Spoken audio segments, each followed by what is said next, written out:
The wind howled through the bare branches of the trees in Jackson Park, carrying snowflakes that swirled in the darkness like tiny ghosts under the dim light of the street lamps.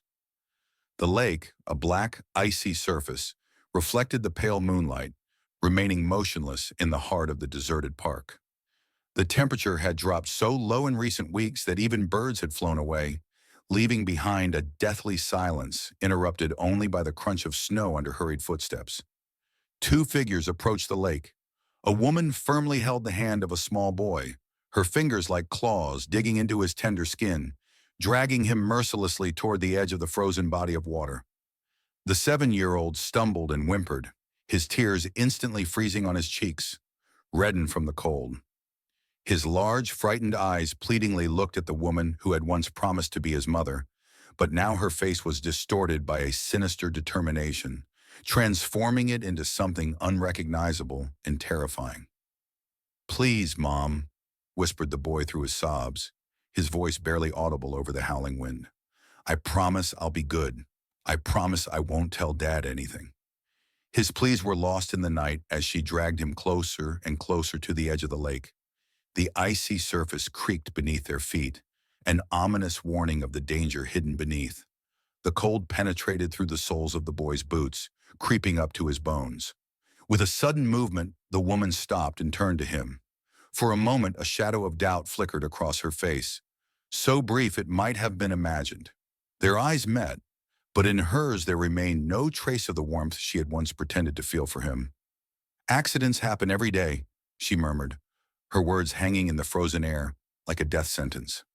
The boy tried to back away, but his feet slipped, and before he could scream, he felt the stepmother's hands push him hard. The impact with the ice felt like 1,000 needles piercing his body. The freezing water closed around him in a deadly embrace, plunging him into darkness. His lungs burned from the cold, protesting against the invasion of icy water, while his arms and legs convulsively fought against the current, pulling him down. In these moments of panic and terror, when darkness threatened to engulf him completely, a crystalline clear wish formed in the boy's mind. "Let someone save me." The mental scream desperately echoed in his head as his movements became slower and his eyelids heavier. On the other side of the park, a night security guard raised his head, hearing an unusual noise that disturbed the silence of the night. Something was wrong. Years of work had taught him to trust his instincts. Without thinking, he grabbed a flashlight and rushed toward the lake, his footsteps leaving deep tracks in the freshly fallen snow. Time became his enemy as he raced to where his heart already sensed a scene that would change his life forever. Frank Miller shouldn't have been working that night. His shift had ended several hours ago, but something kept him in the park, a restlessness he couldn't explain. At 52, after 2 decades of working as a night security guard, he had learned to trust these premonitions. The icy wind cut through to the bone as he hurried along the snowy path. The beam of his flashlight darted between the bare trees, casting long ghostly shadows. Colleagues often joked about his extra rounds, calling him paranoid, but today this paranoia would prove life-saving. The sound he heard was faint, almost indistinguishable against the howling wind, but it was enough to make Frank tense up. When he reached the lake, his heart beat faster as if anticipating the worst. And then he saw it. In the black mirror of ice gaped a hole, no bigger than a small window. The water inside rippled in circles, disturbing the serene surface. Without hesitation, Frank threw off his jacket and rushed to the edge of the lake. He knew that every second counted. His hands trembled as he took out his phone and dialed emergency services. "Jackson Park, North Sector, by the lake," he exhaled into the receiver, breathing heavily. "There's someone in the water." The dispatcher told him not to try to save the person himself and to wait for professionals, but Frank knew there was no time. Ice-cold water would kill a child within minutes if it hadn't already. Before he put down the phone, he lay on the ice, trying to evenly distribute his weight, and carefully crawled to the edge. Plunging into the icy water was like a blow to the chest. His breath caught, muscles instantly cramped. Beneath the water reigned absolute darkness, and for a moment, terror seized Frank. He was too late. But then his hands bumped into something, fabric, and beneath it, a small, motionless body. Not knowing where this strength came from, Frank grabbed the child and began pulling him up, fighting against the weight of wet clothes and the icy water constraining movement. Two paramedics carefully laid the child on a flat surface, covering him with a thermal blanket to stop further cooling. His skin was pale, lips blue, and breathing almost imperceptible. Third-degree hypothermia, urgent warming needed, pronounced the doctor, checking his pupils. One of the medics took out a special warming compress and carefully applied it to the boy's chest. The second attached an oxygen mask, while the third was already preparing an intravenous solution to stabilize his condition. "Pressure's dropping. We need to urgently raise it," one of the doctors said worriedly. The boy was given warm saline solution and then cardiac stimulation, trying to make his heart beat more steadily. At one point, it seemed that everything was in vain, but suddenly he breathed. "He's breathing," exhaled one of the medics when a weak but clear breath lifted the small chest. Everyone froze for a second, but then the medics quickly continued working, monitoring his breathing, checking blood oxygen levels, covering him with additional thermal blankets while his condition remained critical. "Get him to the ambulance. He's breathing, but we need to move him immediately." Frank, still sitting in the snow, watched this scene with bated breath. His fingers trembled from the cold, his lips were numb, but in his chest warmed one thought: he's alive. The boy was carefully loaded onto a stretcher, wrapped on all sides, and an IV was secured. The medics, not losing a second, ran to the ambulance. "Prepare the intensive care unit. We have a critical case of hypothermia." The ambulance doors slammed shut. The siren wailed, carrying them away into the night. Frank continued sitting in the snow, his eyes fixed on the disappearing lights in the darkness. Now everything depended on the doctors. Sitting in the snow, he tried to understand what kind of woman could leave a child to die in freezing water. Michael Thompson looked at the city from the 40th floor of his office building, his silhouette standing out against the snow-covered night landscape stretching to the horizon. In the reflection of the glass, he saw himself, a successful man dressed in an impeccable suit with perfectly styled hair and an expression of concentration that had helped him reach the top in business. But in this same reflection, fatigue was evident. Dark circles under his eyes, tense lines around his mouth. All this was the price he had paid for success. In his hands, he held a financial report he was supposed to be studying, but his thoughts were far away. Yesterday, he had canceled an important dinner with business partners. He wondered if his wife had managed alone with his son. The sharp sound of the phone tore through the silence of the office. Michael frowned. His secretary knew he shouldn't be disturbed during analysis of quarterly reports. "Thompson," he answered irritably, but the voice on the other end was tense and serious. The words "accident" and "frozen lake" hung in the air like fragments of a nightmare. Michael felt the ground slip from beneath his feet. The drive to the hospital was a blurred stream of traffic lights and snow-covered streets. He drove automatically, while in his head, the last moments spent with his son played on repeat. A hurried dinner 3 days ago, an absent-minded good night, empty promises to spend more time together. At the hospital entrance, emergency lights flashed. Michael abandoned his car right at the entrance, not thinking about proper parking. At the registration desk, nurses looked at him with concern, as if they recognized him but weren't sure what to say. "Where is my son?" His voice sounded harsh, breaking into a rasp. He was met by a doctor, a serious woman whose words he barely comprehended. "He's in stable condition, but the cooling was severe. The park security guard found him in time." Michael nodded mechanically, following her down long corridors. How did he end up in the park at night? Questions burned him from within. Where was my wife? But there were no answers yet. He froze at the glass partition of the intensive care unit. Behind the glass, connected to monitors, lay his son. He seemed so fragile, so defenseless. For the first time in a long while, Michael felt a wave of genuine horror wash over him. He could have lost him. A faint sound drew his attention. The boy stirred. His eyelids flickered and slowly opened. Michael rushed to him, carefully taking his tiny hand in his. "Son," his voice trembled. The boy's eyes, blurry at first, finally focused on him, and then he spoke words that pierced Michael's heart like blades. "She threw me in there, Dad," before his eyelids closed again, leaving Michael in shocked stupefaction. A deadly silence reigned in the room, broken only by the monotonous beep of machines. Michael remained standing, unable to move, while his world collapsed around him. She threw him into the icy water. These words echoed in his head, carving into his consciousness as he stared mindlessly at the weak figure of his son amid drips and monitors. His son, his little boy, lay here barely alive, and now Michael knew who was to blame. Sarah, the woman he called his wife, the woman he had brought into their home, entrusted with the care of his son. His fists clenched so tightly that his knuckles turned white. How could he have been so blind? How did he not notice that the child lived in fear? The door to the room silently opened, and in came a nurse. Michael flinched, tearing his gaze away from his son.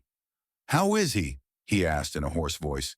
"Physically, he's stable, but—" The nurse hesitated. "He's very frightened. Any sudden sound, any unfamiliar person sends him into panic." Michael nodded. His heart contracted. "I want to be here when he wakes up."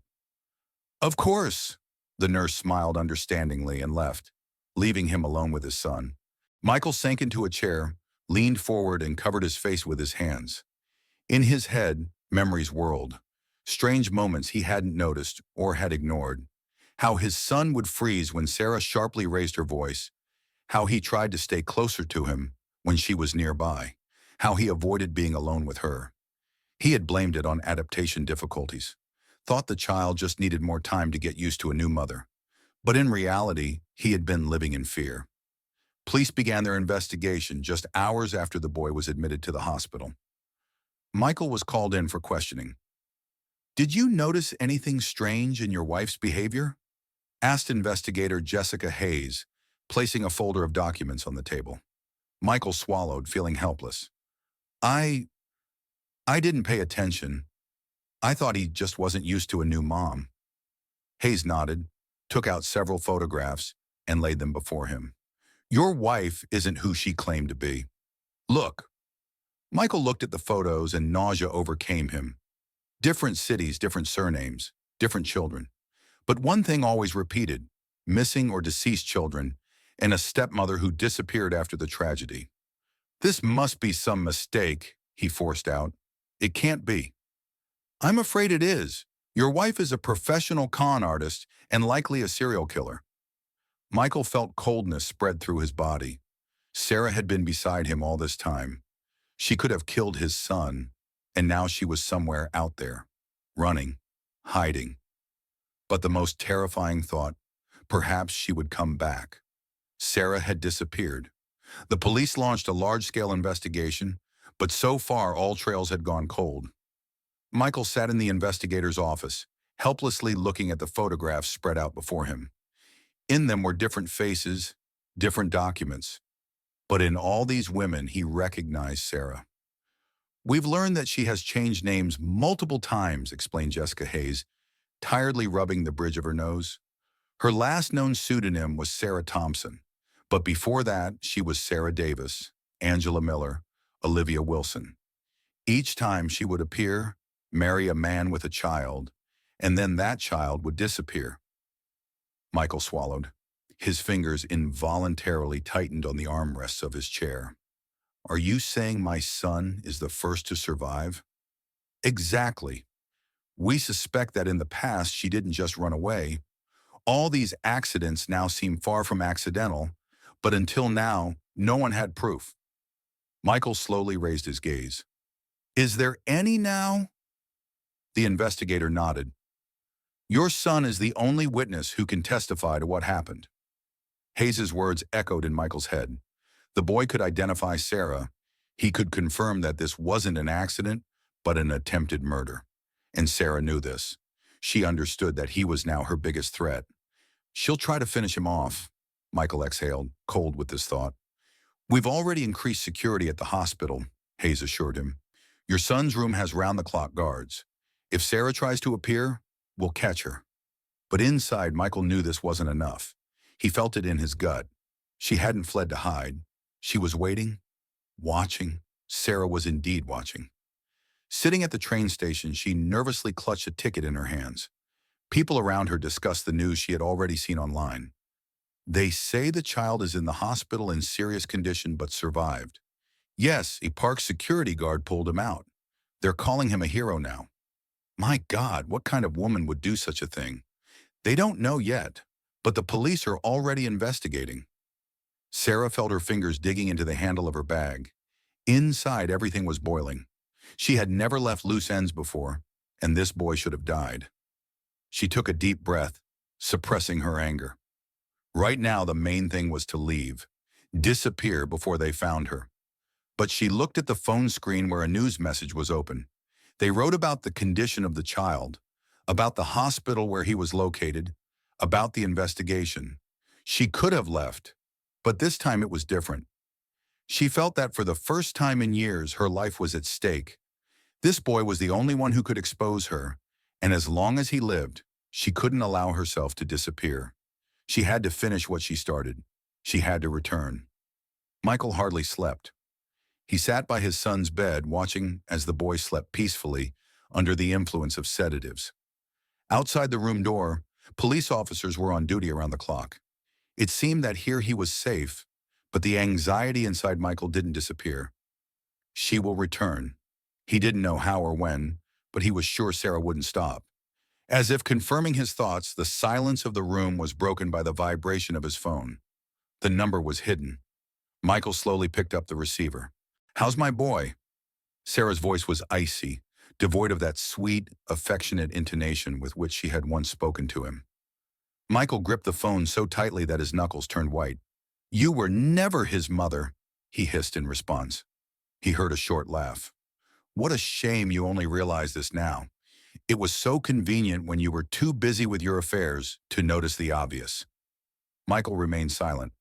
"I think you're wondering why I chose your family," she continued. "It's simple. You're the perfect candidate, rich, influential, but too immersed in work to notice what's happening right under your nose. It never even occurred to you that your son was afraid to be left alone with me every day." These words were like a blow. "You're sick," he hissed. "Perhaps," she agreed easily, "but now I have a problem that needs solving. Your son survived, and that's unacceptable."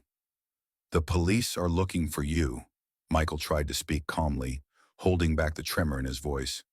"They know who you are. You have no chance." "Do you really think so?" There was mockery in her voice. "I've been doing this for years, Michael. Changing names, disappearing, reappearing in new places. The police are always a step behind." She paused. "But there's something else. You know I'm not just calling you for no reason." Michael's heart tightened. "You're already nearby," he exhaled. Silence on the line. "Very nearby," she finally whispered. At that moment, the door to the room swung open.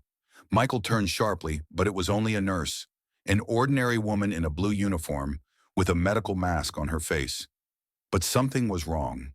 Her eyes. He knew those eyes. Sarah. His heart froze. Before he could jump up, she lunged forward, pressing a thin scalpel to his throat with one hand. "Quiet," she whispered. "Not a sound." He froze. She smiled. "Now everything will go my way." Michael didn't move. The scalpel blade chilled the skin at his throat. His breath caught in his chest. Sarah stood before him.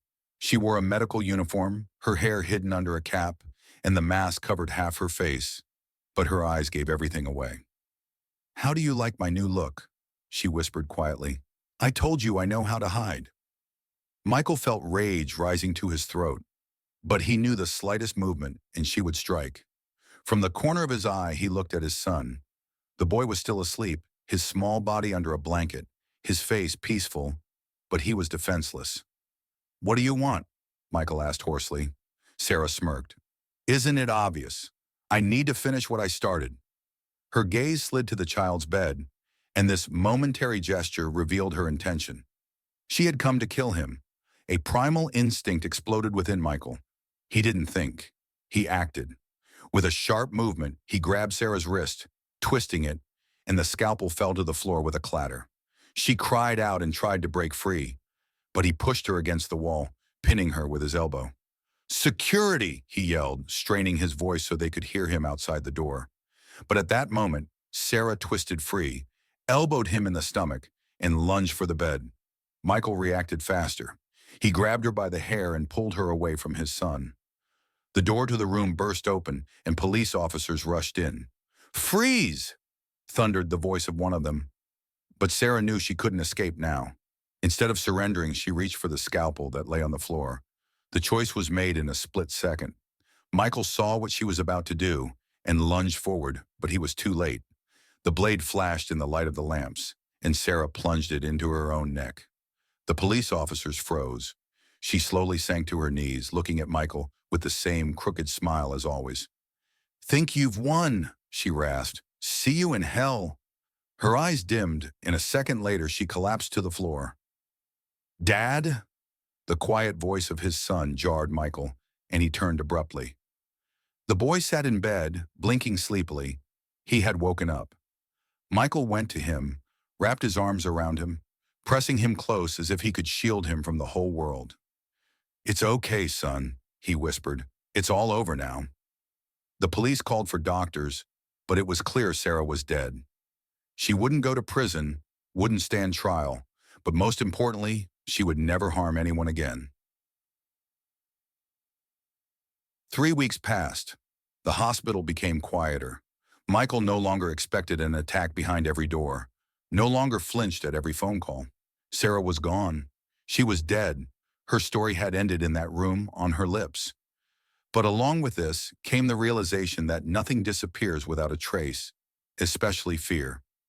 Michael saw it in his son's eyes. Even weeks after the incident, the boy would still flinch when someone entered the room, still looked around warily, as if expecting the shadow of the past to appear at any moment. But now he had Michael, a father who would not let his son ever be afraid again. Today was an important day. Since morning, news had spread throughout the city. The hero who saved the child was being honored. Frank, the night security guard who had jumped into the icy water, was receiving a medal for bravery. The ceremony took place in the city hall, a full hall of people, news channel cameras. Michael sat in the front row with his son. The boy clutched a drawing tightly in his hands, his gift for Frank. It depicted the scene of that terrible night, the figure of the guard pulling a child from the water. When the moment came, Frank rose to the stage. He was presented with a medal, but when the ceremony host passed him the microphone, he just looked out at the hall and shook his head. "I'm not a hero," he said quietly. "I just did what I had to do." He met eyes with the boy in the front row and smiled slightly. The real heroes are those who don't give up, those who have endured pain and fear, but found the strength to live on. After the ceremony, Frank approached Michael and the boy. "This is for you," the boy held out his drawing. The guard took it, examined it carefully, and nodded. "This drawing is more valuable to me than any medal," he said seriously. The boy smiled. Michael looked at Frank. "Thank you," he said, "for everything." The guard simply nodded slightly. "Take care of him," he said. "He's stronger than he seems." Michael looked at his son. Yes, he was strong, but now he knew that there were people around who would help him become even stronger. Several months passed after the night that changed their lives. The city had thawed, the snow had melted, and the lake, once an icy grave, now softly reflected sunlight. But most importantly, the fear began to disappear. Michael and his son returned to the park for the first time. "Are you ready?" he asked quietly, squeezing the small hand in his. The boy nodded. He stood at the very edge of the water, looking at the lake that he had seen for so long only in nightmares. But today it looked different. No longer dark, frightening, cold. Today it was calm. Suddenly the little boy bent down, picked up a flat stone from the ground, and forcefully threw it into the water. The stone bounced off the surface once, twice, 3 times. The boy looked at his father and smiled. "I'm not scared anymore," he said quietly. Michael felt warmth spreading in his chest. His son had won, overcome fear, overcome the past. Now he had a future, and that was the main thing.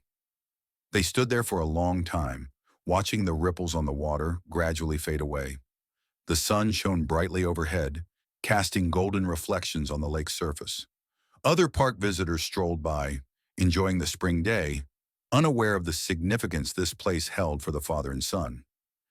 "Dad," the boy said after a while, his voice stronger than before, "can we get ice cream?" Michael smiled and nodded. Such a normal request, so beautifully ordinary. It was exactly these small moments that had been stolen from them, and now they were reclaiming them, one by one. As they walked away from the lake, hand in hand, Michael noticed how his son no longer looked back over his shoulder. The lake was just a lake now, no longer a symbol of terror. They stopped at an ice cream cart, and Michael watched as his son carefully considered all the flavors before making his choice. The simple joy on the boy's face was like a precious gift. That evening, when Michael tucked his son into bed, the boy didn't ask to keep the light on, as he had done every night since the incident. Instead, he simply yawned and snuggled deeper into his blankets. "Good night, Dad," he murmured sleepily. "Good night, champ," Michael replied, gently brushing the hair from his son's forehead. He sat there for a while watching his son drift peacefully into sleep, no longer haunted by nightmares. As he quietly left the room, Michael thought about how far they had come. The investigation into Sarah's past had revealed a trail of tragedy across several states. 5 other children had disappeared over the years, their cases now being reopened. Michael had established a foundation in their memory, dedicated to helping children who had suffered trauma and abuse. Frank had become a regular visitor to their home, something of an honorary grandfather to the boy. His steady presence and quiet wisdom had been invaluable during the healing process. Michael himself had stepped back from the relentless pace of his corporate life, delegating more responsibility to his management team. Nothing he had realized was more important than being present for his son. The 40th floor could wait, childhood couldn't. As spring turned to summer, their lives settled into a new normal. There were still difficult moments, questions about why Sarah had done what she did, therapy sessions where painful memories surfaced, but they faced them together. The boy grew stronger each day, his resilience a constant source of amazement to Michael. Children, he had learned, possessed an extraordinary capacity for healing when surrounded by love and security. 1 year after that fateful night, they held a small ceremony by the lake, not to dwell on the past, but to honor their journey. The boy released a paper boat onto the water, watching as it sailed away, carrying with it the last wisps of fear. "Are we okay now, Dad?" he asked, looking up at Michael with clear eyes. Michael nodded, his throat tight with emotion. "Yes," he said, "we're more than okay." And they were. They had survived the coldest winter and emerged into the warmth of spring, changed but unbroken. The lake would always be part of their story, but it was no longer the ending, merely a chapter in a much longer tale of resilience, courage, and love. The last word belonged not to fear, but to hope. Thank you for listening to this story until the end. Let us know what you think about this story, subscribe to the channel, and share this video with your friends and loved ones. It motivates us to continue working on new stories every day. Don't miss the next incredible story coming soon to your screen. We truly appreciate having you with us. See you soon.